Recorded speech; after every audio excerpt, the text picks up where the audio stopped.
आमर चाकर बाथरूम रे गाधौथिला। मु भूल रे भीतर को पसिगली। तांको सेही अवस्थारे देखि मु तांको उपरु मोर आखि हटाई पारिली नाही। मु किछि काम बाहाना रे मो स्वामी को शीघ्र बाहर को पठाई देइथिली। एबे मु निजको नियंत्रण करि पारिली नाही। मु बाथरूम को फेरिबा मात्रे से कहिले, हे भगवान माडाम तुमे काहीकि एठाको आसीछ। तापरे मु तांको पाखकु पाखै गली। तापरे जहा हैला आपण माने सुनिले पूरा बाहरी पड़िबो, तेणु वीडियो को शेष पर्यंत देखंतु। सांगमाने आपण माने जदि प्रभु जगन्नाथंकु विश्वास करूछ तेबे कमेंट रे जय जगन्नाथ लिखंतु। मो नाम मनिका एवं मोर बयस 28 वर्ष। मु देखिबाकू बहुत सुंदर। मु विवाहित एवं मो स्वामीको नाम राजेश। एही घटनाटी मो विवाह परे घटिछि। आम विवाहर प्रथम राति रे राजेश मते बहुत चिडाउथिला। तांकर प्रेम एवं स्नेह मते तांको पाखकू आनिथिला। धीरे धीरे एहा एक अभ्यास रे परिणत होइगला। एबे मो स्वामी प्रतिदिन मो सहित प्रेम करुथिले एवं एहा मोर इच्छा को आहुरी बढ़ाई देउथिला। राजेशଙ୍କ व्यतीत आम घरे तांको बापा माँ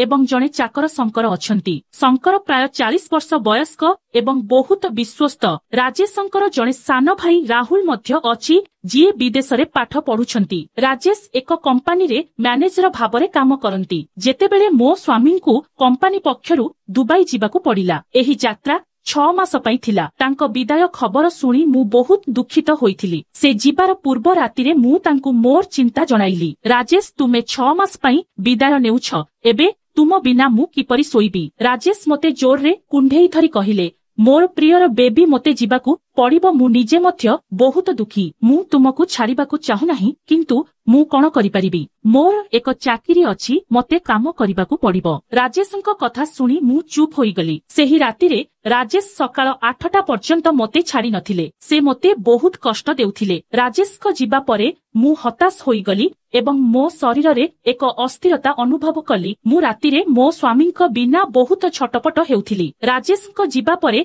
एहा तृतीय राति थिला। मु तांकू बहुत मने पकाउथिली। मो शरीर रे अस्थिरता बढ़िबारे लागिला एवं तापरे अस्थिर अनुभव करी मु कोठरी छाड़िली। आम घर एक 2 महला विशिष्ट घर थिला। मो कोठरी ऊपर महला रे थिला, जेतेबेले मो सासू एवं ससुरଙ୍କ कोठरी तळ महला रे थिला। मु तळ महला को आसिली। तापरे जेतेबेले मु सेमानଙ୍କ कोठरी पाख देई जाउथिली, मु भितररु टिके शब्द सुनिली। मु भितर को चाहिबाकू चेष्टा कली, किंतु सबु किछि बंद थिला। केवल शब्द सुना जाउथिला। मु जानिथिली भितरे कोन घटुछि। मु प्रकृतरे देखिबाकू चाहुथिली। तापरे मु स्टोर रूम रु एक स्टूल आनी ऊपर छोट झरका देई देखिबा पई चिंता करिथिली, किंतु एहा हुएत काम करिबो नाही। मु सेठारे अति कम रे 10 मिनिट पई सेमानଙ୍କ स्वर सुनी बसी रहिली। मोर अस्थिरता बढ़ुथिला। मोर गळा सुखी जाउथिला एवं मु पानी पीबा पई रोसेई घर को गली। रोसेई घरे प्रवेश करिबा मात्रे मोर नजर आम चाकर शंकर उपरे पड़िला। से रोसेई घरे सोईबा समय रे सोईथिले। तांकर शक्तिशाली शरीर देखि मु जानि पारिली नाही जे मु काहीकि सोईबा समय रे तांकु चाहि रहिली। मु पूर्वरु केबे शंकरंकु एपरि देखि नथिली। तांकर लुंगी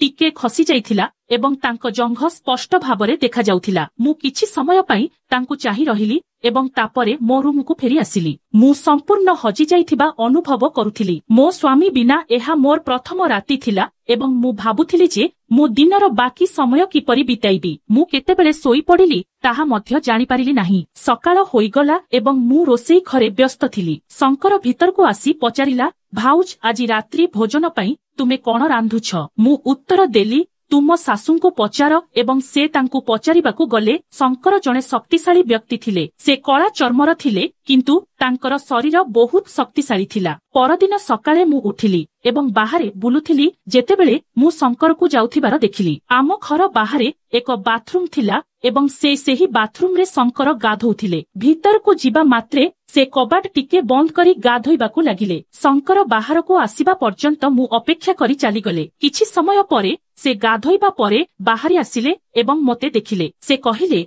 भाभी तुमे आजि शीघ्र उठिछ। मु उत्तर देली, हम मु केवल बुलिबाकू जाउथिली। सेतिकी बेलकू शंकर तांकर लुंगी पिंधिथिले एवं तळे आउ किछि नथिला। से सकाळर सूर्य किरण रे ठिया होई तांको केस सुखाउथिले। मु तांको उपरु मोर आखि हटाई पारिली नाही। तांको देखि मोते राजेशଙ୍କ कथा गभीर भाबरे मने पड़िगला। प्रथम थर पई मु जणे अपरिचित व्यक्तिଙ୍କ विषय एपरि चिंता करुथिली एवं सेही व्यक्ति जनक थिले शंकर। मो भितरे थिबा निया मोते नियंत्रण हराई देउथिला। शंकर तांको कामरे व्यस्त थिले ଏବଂ ମୁଁ ଏପର୍ଯ୍ୟନ୍ତ ଗାଧୋଇ ନଥିଲି। ମୁଁ ଶୀଘ୍ର ଗାଧୋଇବାକୁ ଯାଇ ପୋଷାକ ପିନ୍ଧିଲି, କିନ୍ତୁ ଆଜି ମୁଁ ଟାଇଟ୍ ପୋଷାକ ପିନ୍ଧିଥିଲି ଯାହା ମୋ ଶରୀରରେ ଲାଗି ରହିଥିଲା। ଏହା ଏକ ପଞ୍ଜାବୀ ପୋଷାକ ଥିଲା। ଏବେ ମୋତେ ଦେଖିବାକୁ ପଡ଼ିବ ଯେ ଶଙ୍କର ମୋତେ ଲକ୍ଷ୍ୟ କରିବେ କି ନାହିଁ। ମୁଁ ତାଙ୍କ ସାମ୍ନାରେ ଯିବା ମାତ୍ରେ ଏବଂ ତାଙ୍କ ନଜର ମୋ ଉପରେ ପଡ଼ିଲା। ସେ କିଛି ସମୟ ପାଇଁ ମୋ ଆଡ଼କୁ ଚାହିଁ ରହିଲେ। ତାପରେ ମୋର ନଜର ତାଙ୍କ ଉପରେ ପଡ଼ିବା ମାତ୍ରେ ସେ ତୁରନ୍ତ ତାଙ୍କ ଦୃଷ୍ଟିକୁ ଦୂରେଇ ନେଲେ। ମୁଁ ଜାଣିପାରିଲି ଶଙ୍କରଙ୍କ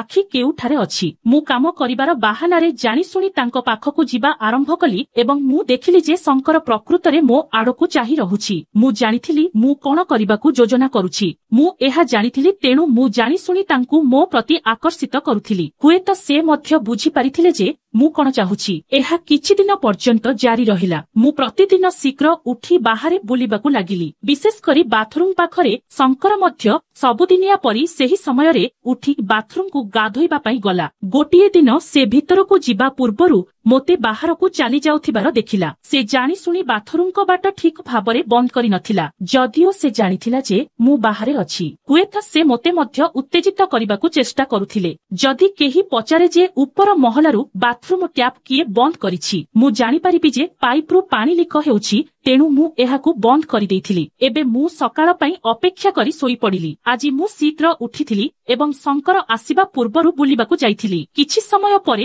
ଶଙ୍କର ଗାଧୋଇବା ପାଇଁ ବାଥରୁମକୁ ଯାଉଥିଲା। ମୁଁ ତାକୁ ଛାଡ଼ିଦେଲି। ସେ ବାଲ୍ଟି ଫୁଲ୍ କରିବା ପାଇଁ ଟ୍ୟାପ୍ ଚାଲୁ କରିବା ମାତ୍ରେ ସେଥିରେ ପାଣି ନଥିଲା। ତାପରେ ସେ ବାହାରକୁ ଆସି ମୋତେ ପଚାରିଲେ, ଭାବିଛି ମୁଁ ଗତକାଲି ରାତିରେ ଟାଙ୍କିରେ ପାଣି ଭର୍ତ୍ତି କରିଥିଲି। ଏହା ଏତେ ଶୀଘ୍ର କିପରି ଖାଲି ହେଲା? ମୁଁ ଉତ୍ତର ଦେଲି ଯେ ଉପର ମହଲା ବାଥରୁମ୍ ପାଇପ୍ରେ ଫାଟ ହୋଇଥିଲା, ଯାହା ଫଳରେ ଛାତ ଉପରେ ସମସ୍ତ ପାଣି ଜମା ହୋଇଗଲା। ସେଥିପାଇଁ ମୁଁ ଉପର ମହଲାରୁ ଟ୍ୟାପ୍ ବନ୍ଦ କରିଦେଲି। ଶଙ୍କର କହିଲା, ଭାବିଛି ମୋତେ ଗାଧୋଇବାକୁ ପଡ଼ିବ, ତେଣୁ ମୁଁ କହିଲି ଯେ ସେଇଟା ନ ସଜେଇବା ପର୍ଯ୍ୟନ୍ତ ତମେ ମୋ ବାଥରୁମରେ ଗାଧୋଇଦେବ। ସେ ଶୀଘ୍ର ରାଜି ହୋଇ ଭିତରକୁ ଗଲେ ଏବଂ ଗାଧୋଇବା ଆରମ୍ଭ କଲେ। ମୁଁ ଚୁପଚାପ ତାଙ୍କ ପଛେ ପଛେ ବାଥରୁମକୁ ଗଲି। ମୁଁ ଦେଖିଲି ଯେ ସେ କବାଟ ବନ୍ଦ ନ କରି ଗାଧୋଉଥିଲେ। ହୁଏତ ତାଙ୍କର ବାଥରୁମରେ କବାଟ ବନ୍ଦ ନ କରିବା ଅଭ୍ୟାସ ଥିଲା, ତେଣୁ ସେ ନିଶ୍ଚିତ ଭାବରେ ତାକୁ ବନ୍ଦ କରିବାକୁ ଭୁଲି ଯାଇଥିଲେ। କିଛି ସମୟ ପରେ ଭିତରରୁ ପାଣି ଆସିବା ବନ୍ଦ ହୋଇଗଲା, କିନ୍ତୁ ସେ ବାହାରକୁ ଆସିଲେ ନାହିଁ। ମୁଁ ଭାବୁଥିଲି ଯେ ସେ ଭିତରେ କଣ କରୁଛି। ପ୍ରାୟ 10 ମିନିଟ୍ ହୋଇଗଲା ଏବଂ ମୁଁ ଭାବୁଥିଲି ଯେ ସେ ଯାହା ବି ହେଉ କରୁଥିବେ। ମୁଁ ଜାଣିଶୁଣି ମୋର ଅନ୍ତର୍ବସ୍ତ୍ର ବାଥରୁମରେ ଛାଡ଼ି ଦେଇଥିଲି, ଯାହାଦ୍ୱାରା ସେ ସେଗୁଡ଼ିକୁ ଦେଖିବ ଏବଂ ମୁଁ ତାଙ୍କ ସହିତ କଣ କରିବାକୁ ଚାହୁଁଛି ତାହା ଭାବିବେ। ମୁଁ ବାଥରୁମ କବାଟ ପାଖରେ ଠିଆ ହୋଇ ଭିତରକୁ ଚାହିଁବାକୁ ଚେଷ୍ଟା କରୁଥିଲି, ଯେତେବେଳେ ମୁଁ ଭିତରୁ ଏକ ମୃଦୁ ସ୍ୱର ଶୁଣିଲି। ମୁଁ ଶୁଣିଲି ଯେ ମୋ ନାଁ ଧରି ଡାକିଛନ୍ତି। ମୁଁ ଇଚ୍ଛା କଲି ଯେ ମୁଁ ଶୀଘ୍ର କବାଟ ଖୋଲି ଭିତରକୁ ଯାଇ ଏତେ ଦିନ ଧରି ମୁଁ ଯାହା ଦେଖିବାକୁ ଚାହୁଁଥିଲି ତାହା ଦେଖିବାକୁ ପାଇବି। ଠିକ ସେତିକି ବେଳେ ସେ କବାଟ ଖୋଲି ତାଙ୍କ ଲୁଙ୍ଗି ପିନ୍ଧି ବାହାରି ଆସିଲେ। ମୋତେ ଦେଖିବା ମାତ୍ରେ ସେ ଭୟଭୀତ ହୋଇ ପଚାରିଲେ, ଭାବିଛି ଆପଣ କେତେବେଳେ ଆସିଲେ? ମୁଁ ତାଙ୍କୁ ଚିଡ଼ାଇଲି ଯେ ତମେ ମୋତେ ଡାକିଲ କି?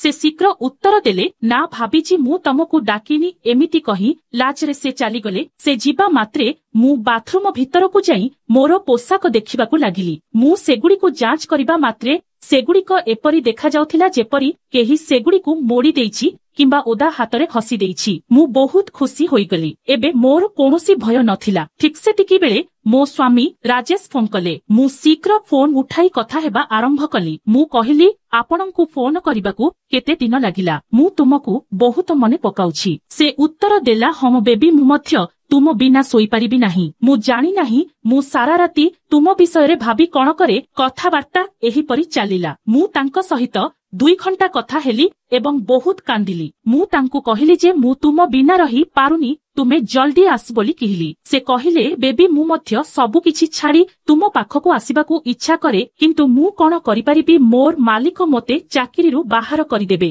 ସେ ଆହୁରି କହିଲେ, ମୁଁ ଆଜି ରାତିରେ ତୁମକୁ ଫୋନ୍ କରିବି, ମୋତେ ଏବେ ଯିବାକୁ ପଡ଼ିବ। ତାପରେ ସେ ଫୋନ୍ କାଟିଦେଲେ। ମୋ ସ୍ୱାମୀ ମୋତେ ପ୍ରକୃତରେ ବହୁତ ଭଲ ପାଆନ୍ତି ଏବଂ ମୁଁ ତାଙ୍କୁ ମଧ୍ୟ ସେତିକି ଭଲ ପାଏ, କିନ୍ତୁ ମୁଁ କଣ କରିପାରିବି?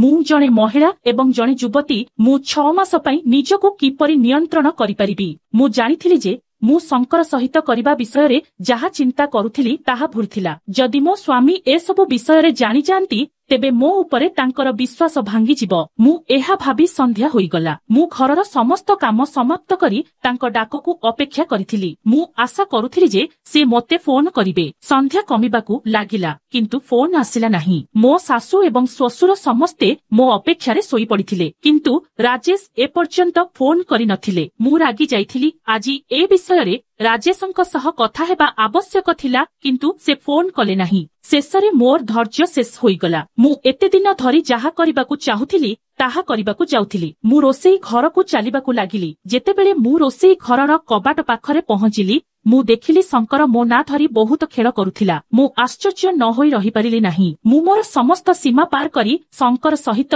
ସବୁକିଛି କଲି ଏବଂ କେତେ ସମୟ ପାଇଁ ମୁଁ ପରବର୍ତ୍ତୀ ଭିଡିଓରେ ଏହା ବିଷୟରେ ତୁମକୁ ସବୁ କହିବି। ତେଣୁ ଦୟାକରି ଭିଡିଓଟିକୁ ଲାଇକ୍ କରନ୍ତୁ, ଯାହାଦ୍ୱାରା ମୁଁ ତୁମକୁ ଯଥାଶୀଘ୍ର ପରବର୍ତ୍ତୀ ଭାଗ ଆଣିପାରିବି। ଚ୍ୟାନେଲକୁ ସବସ୍କ୍ରାଇବ ନିଶ୍ଚିତ କରନ୍ତୁ।